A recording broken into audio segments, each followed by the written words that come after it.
Okay, I really screwed up when getting started with Starfield. I really didn't pick my proper skill tree. I made a lot of mistakes, and I think I've got it nailed down and fixed now. I'm going to show you how I fixed it, and maybe if you're just getting started, what you need to avoid. Here we go.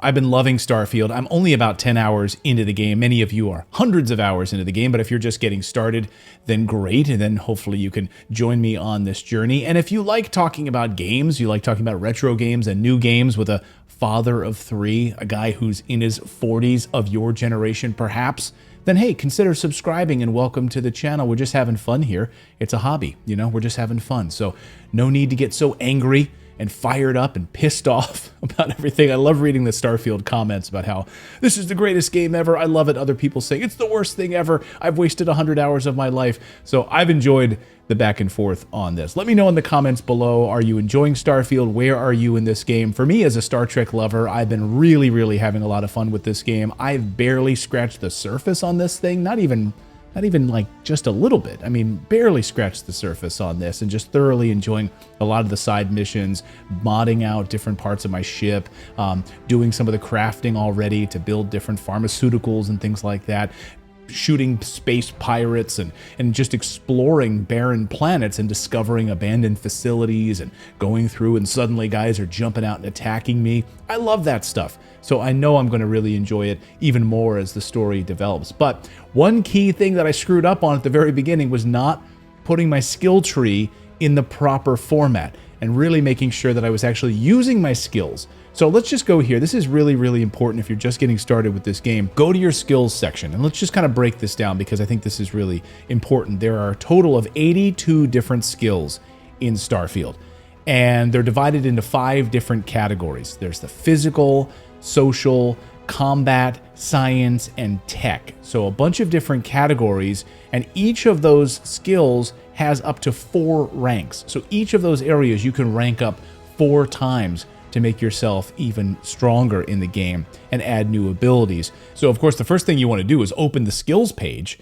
and make sure that you see in the lower left-hand corner how many skill points you have available in order to disperse to your skills. What are you going to choose? One of the early mistakes that I made was not distributing my skill points properly. I really didn't. I chose my initial character designs with Persuasion and some other things, but then I didn't go into my skills menu and disperse my skills. So when I got out into battle at one point and I had my boost pack on, and I was like, why is my jetpack not working? Why can't I jump up and fly around? What the hell's happening here? Well, it turns out I didn't distribute a skill point to make that even happen in the first place. So dumb, stupid, yes, but hey, I just wanted to, trial by error with this game. And so go back into your skills tree and use a boost pack training to unlock Jetpack for your character.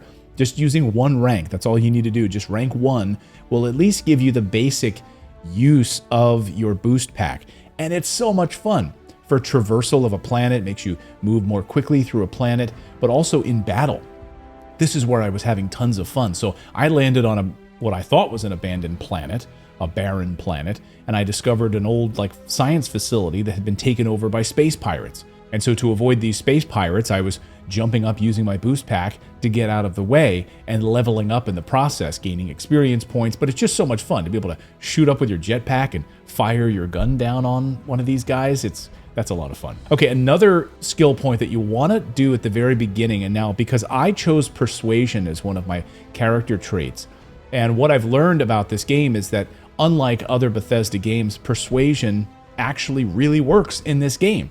So you might skill up in Persuasion in other games, and you're finding that, wow, it's not really working, but in Starfield, it really does work. I've gotten myself out a couple of big jams right now because of Persuasion, where I didn't end up having to get into a big battle or a big fight or get myself killed. I was able to talk my way out of a situation. And Persuasion is the key to that. So that's the character skill that I chose in the beginning. So speech challenges are very important, and you can shape your whole run kind of early on. So making sure that you add a skill point to Persuasion really helps you succeed in convincing some of these NPCs throughout the game to do what you want them to do. So highly recommend adding a skill point to Persuasion in your skill tree. Another early mistake that I made was not putting a skill point into security. What is security? Why would I want to do that? Well, under the security settings, you'll be able to hack into advanced locks. There's a lot of doors and containers that you need to hack into. Adding just one skill point to security will allow you to break into some of these locks, get a bunch of additional credits, which is money in Starfield. So please make sure you grab a security skill point. I think that that's a really smart one out of the gate to include in your skill tree as well. Another early mistake I made was not having enough stealth.